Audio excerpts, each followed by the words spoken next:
अस्सलाम वालेकुम dear students. Last time हम यूनिट नंबर 4 डिस्कस कर रहे थे। यूनिट नंबर 4 में हमारे पास जो टॉपिक थे वो सेंट्रीफ्यूगल फोर्स थे, तो वहाँ तक हमने डिस्कस कर लिए थे। और कल जो है वो आपको टेस्ट भी आ रहा है फिर इसका यूनिट नंबर 2 का, उसकी असाइनमेंट आप लोगों को मिल चुकी होगी। ये असाइनमेंट जो आप लोगों को मिल गई है इसके एमसीक्यू आपने सॉल्व करने हैं और ज़्यादा कुछ नहीं करनी है। जो आपके फ्रेंड्स सर्कल्स है आप उसमें से इसके सोल्यूशन फाइंड आउट करें। आज तो हमारे पास यूनिट नंबर 4 के कुछ टॉपिक्स हैं। लास्ट उसका छोटा सा टॉपिक है, आज का हमारा लेक्चर भी शॉर्ट होगा। और टॉपिक हमारे पास जियोस्टेशनरी ऑर्बिट्स।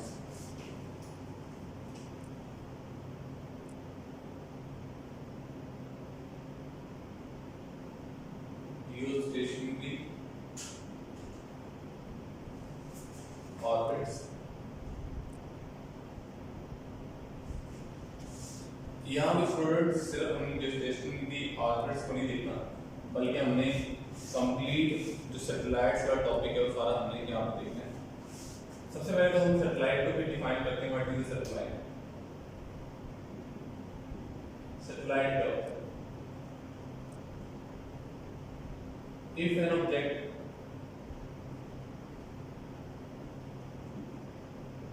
starts moving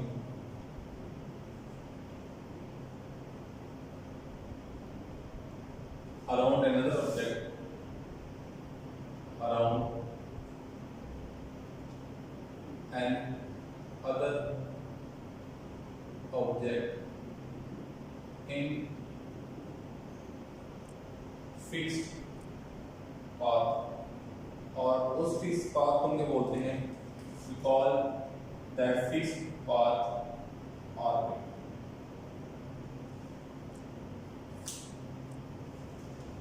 इसका अर्थ सैटेलाइट, हम उस ऑब्जेक्ट को करेंगे तो सैटेलाइट।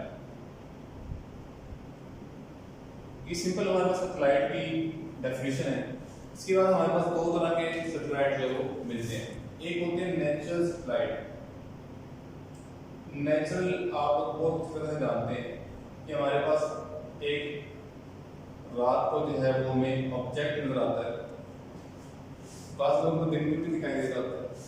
चांद जो है वो नेचुरल सैटेलाइट है जमीन पर। इससे आर्टिफिशियल सैटेलाइट हमारे पास है दूसरी टाइप से, इसको नंबरिंग कमल के नाम से ज़्यादा देता है।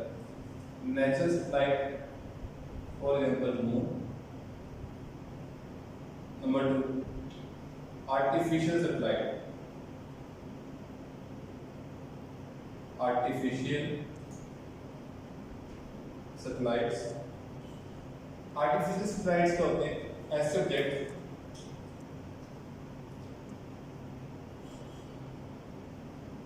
the objects revolving around Earth in orbits placed by rocket. जो हमने रॉकेट की हेल्प से जो ऑब्जेक्ट जो सैटेलाइट जो मशीन प्लेस की हुई है स्पेस के अंदर अराउंड द अर्थ, उन्हें बोलते हैं आर्टिफिशियल सैटेलाइट। यहाँ पे एक बड़ी गुड बात, हमारे पास एक डायग्राम को बन रही है। वो डायग्राम कैसी? आपके पास है वो एक डायग्राम बनी हुई है कि उसमें मैं एक तो अर्थ दिखाई गई,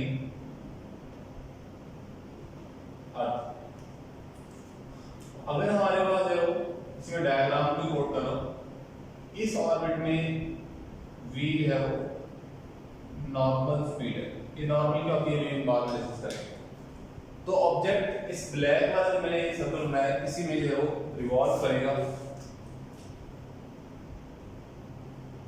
ये है फर्स्ट केस।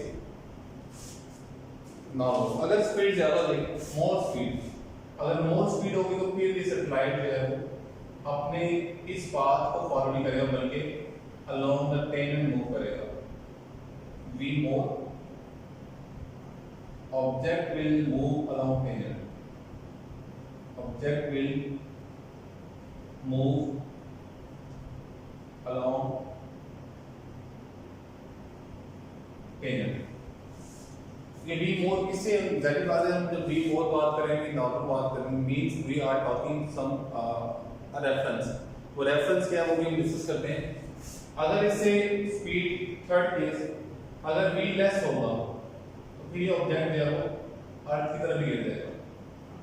अगर यहाँ पे v लेस होगा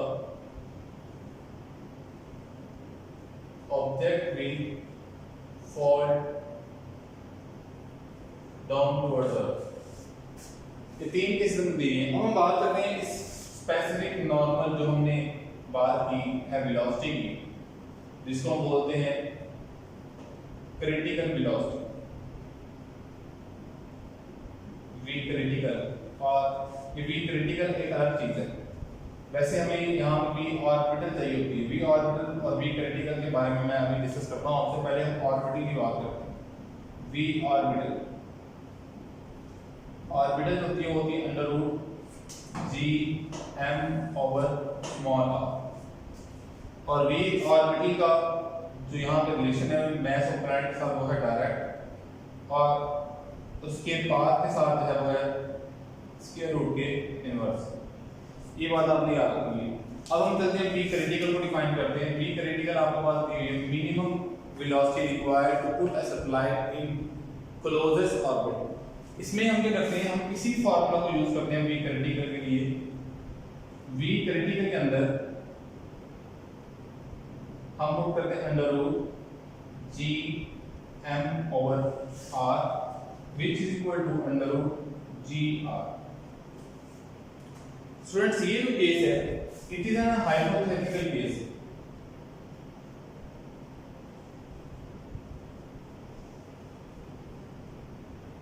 इन reality it is not possible कि हम कोई ऐसा सैटेलाइट छोड़ें जो जमीन जो अर्थ के सरफेस पे बिल्कुल अर्थ के सरफेस के साथ साथ ही रोटेट करता है। ऐसा पॉसिबल नहीं। तो ये हमारे पास जो बुक में दिया हुआ है V critical, this is an hypothetical case. हमने अगर हम इससे स्पीड जो है अगर हम इस वेलोसिटी से अगर हम निकालते हैं फार्मूला तो इसका आंसर हमारे पास आता है 7.9 किलोमीटर पर सेकंड। वैल्यू पुट करेंगे और यहाँ पे रेडियस ऑफ अर्थ भी आपके याद रखनी है, मास ऑफ अर्थ भी आपके याद रखनी है, radius of earth, mass of earth और कैपिटल जी वैल्यू भी आप लोग को ये मेमोराइज होनी चाहिए। यहाँ पे हाइपोथेटिकल केस क्या है, मैंने बताया कि हाँ यहाँ हमने r जो पुट किया that is equal to the radius of earth. तो हमारे पास सैटेलाइट जो है वो सरफेस ऑफ अर्थ के साथ साथ ही बिल्कुल रोटेट करेगा like this, and this is not possible. ये आइडियल केस है। In real not possible.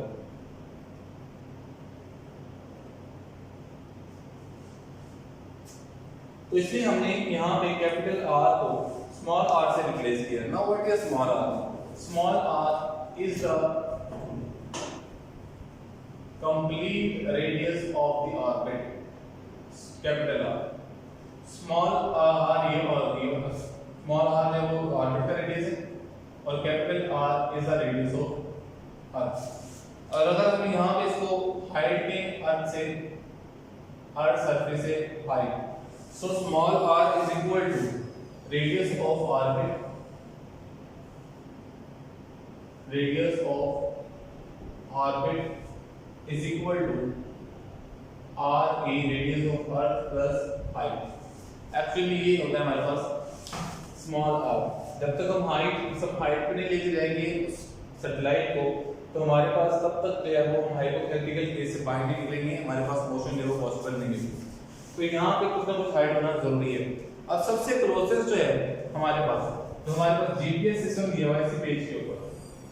GPS closest orbit वो कितना है वो आप लोगों ने बताना है। क्लोजेस्ट ऑर्बिट टू दी अर्थ कितनी हाइट पे, ये एमसीक्यू समझ आप ये आप लोग वैसे बुक में गिवन है तो मैं इसके ऑप्शन नहीं दे रहा, बड़ा सिंपल सा एमसीक्यू आपकी एफएससी के लेवल पे है। लेकिन यहाँ से एमसीक्यू हमारे पास इस तरह के बनते हैं। अगर हम इसमें कॉम्प्लेक्स एमसीक्यू लेके आना चाहें तो एमसीक्यू देखिए हमने इसके अंदर कैसे लेके आने हैं।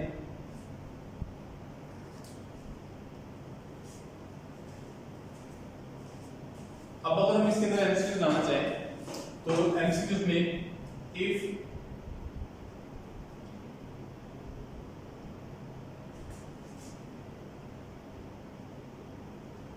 the radius of a planet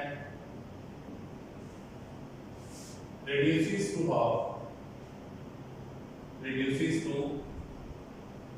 half, then it's around it orbital velocity becomes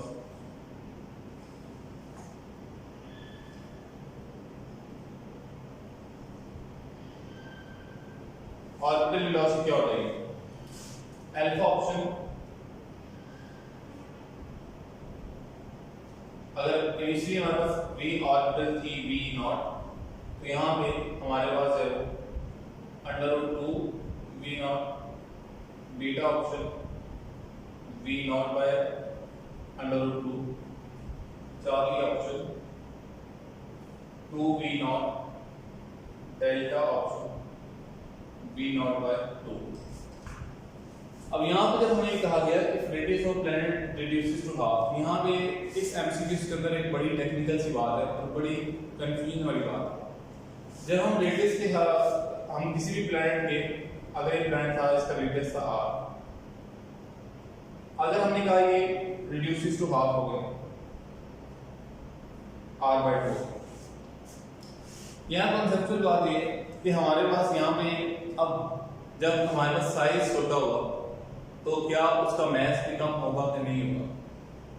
तो स्टूडेंट ये एक बड़ा टेक्निकल सा यहाँ पॉइंट होता है और एंट्री टेस्ट के अंदर चाहे वो इंडियन का हो चाहे वो हमारा हो, एक चीज मैंने खुद अपने आप से ऑब्जर्व की है और मैंने इंडियन ऑफिसर की बुक्स में जो चीज देखी है उनके पास पेपर में जो आई हुई है उन्हें एमसीक्यू बिल्कुल सेम स्टेटमेंट के साथ दिया हुआ हमारे पास भी ऐसे ही आता है, लेकिन इसमें कहीं भी मैथ्स का मेंशन नहीं है कि मैथ्स के साथ क्या होगा।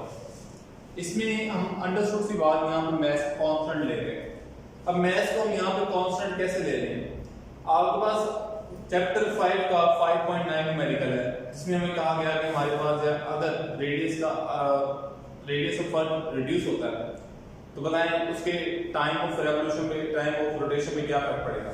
उसमें आपने जैसे मास ऑफ कांस्टेंट लिया हुआ है, अब वहां पे न्यूमेरिकल में कई गिवन नहीं कहा कि आपके पास मास जब रिड्यूस हुआ है तो आपने मास आपका रेडियस रिड्यूस हुआ है तो आपने कि मास कांस्टेंट लेने के नहीं था, वहां पे भी मेंशन नहीं था।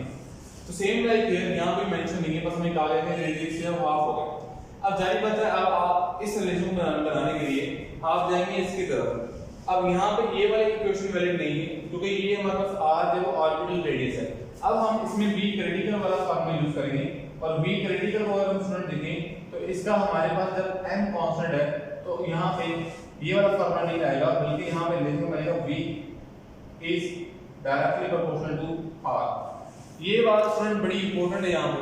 अगर मैस यहाँ पे हमारे पास अगर फिक्स ऑर्बिट था ऑर्बिटल और मैं radius of planet they both are different things, तो ये बड़ी इंपॉर्टेंट चीज है आप लोगों ने याद रखनी है। अब हम यहाँ से इसका रिलेशन है वो निकालेंगे और वहां से अच्छा यहाँ पे एक बड़ी मैं वही बात बताना चाह रहा हूँ आपको यहाँ पे कि यहाँ पे देखिए अगर आप v = √gr वाला कांसेप्ट यूज करते हैं, अब यहाँ पे हमारे पास g क्या है ग्रेविटेशनल कांस्टेंट, g एक्सेलरेशन है ड्यू टू ग्रेविटी और हम ये जानते हैं ये कांस्टेंट नहीं रहता। यहाँ पे आप लोगों ने ये वाला रिलेशन यूज नहीं करना जो मैंने यहाँ पे आप लोगों को बताया कि जो आप लोग लेंगे इसका। अब आप यहाँ पे रिलेशन के बने रिलेशन वही बना है कि v क्रिटिकल का रेडियस के साथ कौन सा रिलेशन है इनवर्स, क्योंकि इसमें g भी कांस्टेंट इसमें m भी क्या है कांस्टेंट। हाँ इसमें ये वाला r कब लेना है जब m कांस्टेंट नहीं होगा, लेकिन मैंने आप लोगों को ये बता दिया है कि यहाँ पे इस केस के अंदर ऑटोमेटिकली m क्या है यहाँ पे मास ऑफ प्लैनेट कांस्टेंट है, तो यहाँ पे हमारे पास v ऑर्बिटल का रेडियस के साथ जो रिलेशन बनेगा वो स्क्वायर रूट के इनवर्स बनेगा। अब ये वाला अगर आप लोग रिलेशन यूज करते हैं रेडियस हमारे पास हो गया हाफ, तो ये हमारे पास आ जाएगी 1/√r/2। ये अंडररूट कहां चला जाएगा पहली बात ऊपर चला जाएगा √2, ये हमारे पास √2 टाइम जो है बढ़ जाएगी। तो करेक्ट ऑप्शन इसमें है अल्फा। ये आप लोगों ने याद रखना है। उसके बाद हमारे पास जब मैंने क्लोजेस्ट ऑर्बिट की बात की तो अर्थ को कितना हाइट दिया आप लोग बताएंगे। उसके बाद देखिए आज इसी के साथ हमारे पास टाइम ऑफ रोटेशन। इसके बाद स्टूडेंट है टाइम पीरियड कि हमारे पास है कितना time period time of rotation और टाइम फॉर वन रोटेशन। अगर उसमें हम टाइम पीरियड रखें s =vt, यहां से t =s/p for one rotation,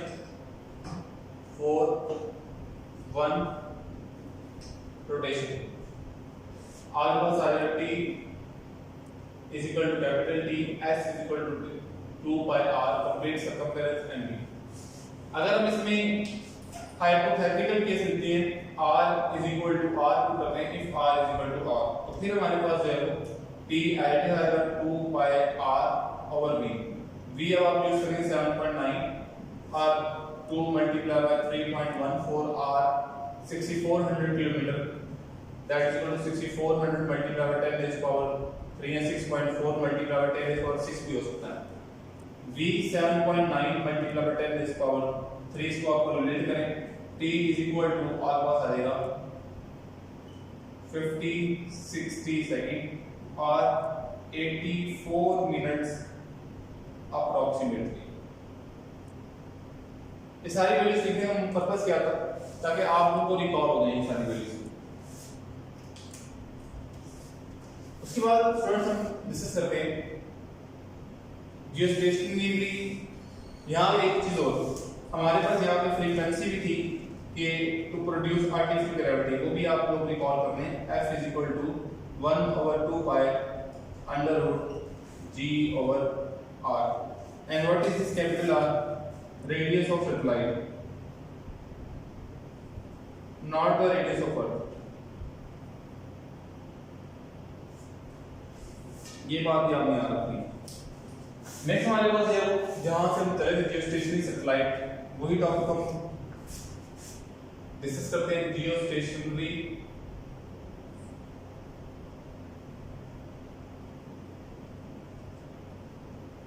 satellite, इनकी डेफिनेशन देखिए तो बहुत तरह से की जा सकती है। Satellite flights whose motion is synchronized with the rotation of Earth, or you can say that complete its one rotation in 24 hours or 1 day। इसमें हमारे पास है वो इसके रेडियस r = gmt²/4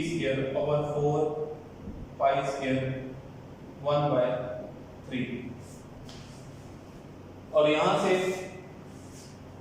अगर हम r की बात करें, r हमारे होता है 4.23 मल्टीप्लाई बाय 10⁻⁴ किलोमीटर और r = 4.23 multiply by 10⁻⁷ kilometre.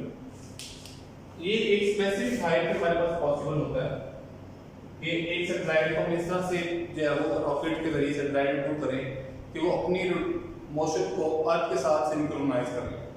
Synchronise का मतलब ये है कि जैसे जैसे अर्थ रोटेट कर रही है अराउंड इट्स एक्सिस, यही आप बात याद रखिए। ये हमने रोटेशन की बात की है, it is rotation around its own axis, not around the sun, around its own axis.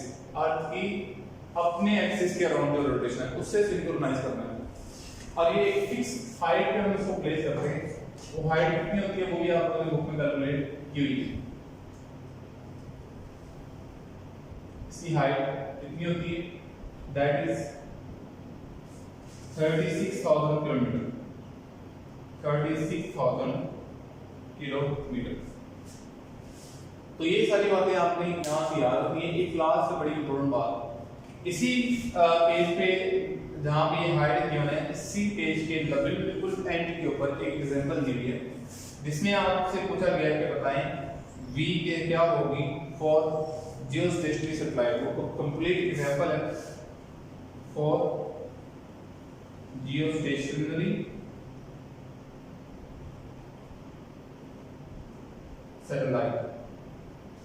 ये आप लोगों ने खुद फाइंड आउट करनी है। मैं इसलिए भी बता रहा था कि मैंने जब बता दिया तो आप इतना उसको कंसंट्रेशन से नहीं कर पाएंगे। आपने इसको जो है कैलकुलेट करना है, बुक में डायरेक्ट लिखी है वैल्यू, वैसे भी आप फार्मूला के जरिए भी कर सकते हैं। तो स्टूडेंट ये हमारे पास जियोस्टेशन सैटेलाइट है, लेकिन इसके अलावा और इसमें से जो बातें हैं हमारे पास यहाँ पे फिर कम्युनिकेशन सैटेलाइट्स का टॉपिक जो है वो है। कम्युनिकेशन सैटेलाइट में से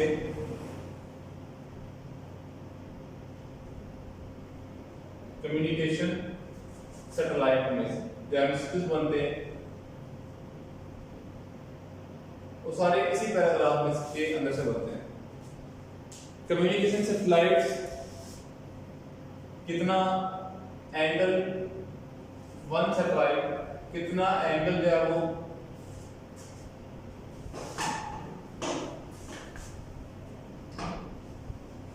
कवर करता है अर्थ का, फॉर कंप्लीट अर्थ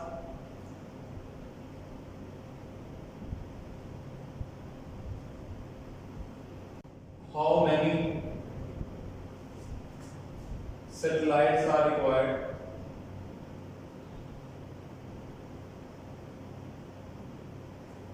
ये बड़ी सिंपल से हैं। Which types of waves are used? Which type of waves? Which type of waves are used? Frequency, इनकी फ्रीक्वेंसी कितनी होती है? इंटरसेप्ट में कितने नंबर ऑफ कंट्रीज शामिल हैं?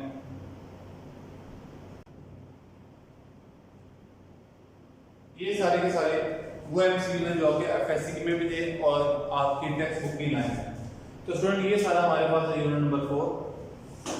इसको आप लोगों ने, इसकी भी आप लोगों को एमसीक्यूज की जो एक्सरसाइज मिल जाएगी, आप लोगों ने इसको एफर्ट करके जो है वो कोशिश करके जो आपको मेरी जो है वो आपको सजेशन है यही है कि जितना आप खुद काम करेंगे, जितना आप खुद एमसीक्यूज को सोचेंगे, उतना ही आपके लिए बेहतर होगा, बजाय इससे कि आप जो किसी की हेल्प करने का, किसी से हेल्प लेने की सोचें या मुझसे पूछें।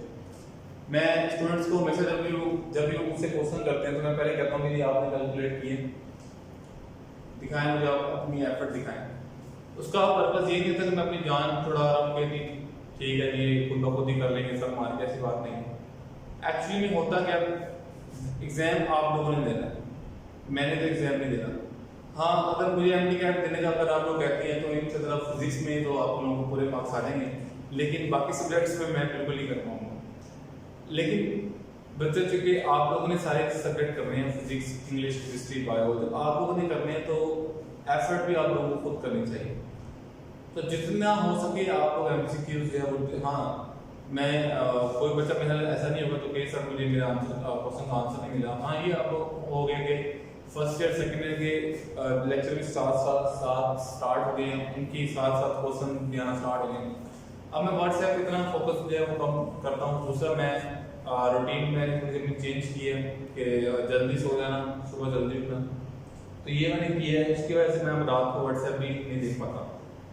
अभी मैं देखता हूँ जब आप लोगों को मैसेज वगैरह आ रहे होते हैं, तो अगर कोई क्वेश्चन आपका पीछे रह जाए और जब मैं रिप्लाई करूँ तब ना हो तो आपने रिमाइंड करवा दिया सर हमने क्वेश्चन पूछा था, उसका आंसर अभी तक हमें नहीं मिला। बाकी आपको पता है कि मेरे आंसर देने का जो है वो क्या प्रोसीजर होता है। अब तक कोई एमसीक्यू ऐसा नहीं है जिसका आपको आंसर ना मिला। स्टूडेंट, आप लोगों ने एफर्ट खुद करनी है, ये मेरी आपको जो है वो सजेशन है। Thank you so much. Allah.